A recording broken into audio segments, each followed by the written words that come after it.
Hey, Ken. What is it that you have? I got 2 ropes hooked to that thing. Okay, so you guys, we got a steep bank look at this. We got permission to come over to this dock near our honey hole, and we got a big tank that we're gonna get out of the water here. We're just getting it up to the shore, and then he'll stand it up. And the homeowner has a 4-wheeler with a winch, so it's gonna have to go up this embankment.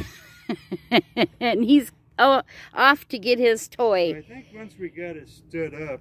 Yeah, and drain some of the water out. Well, I don't know if but it's drainable. Yeah. I don't know if it's, right. Looks like it's leaking out this side. Yeah, I saw air out of it. Yeah, there's a trickle. Uh-huh, cool. Oh, my magnet. See it? Yep, uh-huh, yep. Well, that's what we got. We're cleaning it up one tank at a time.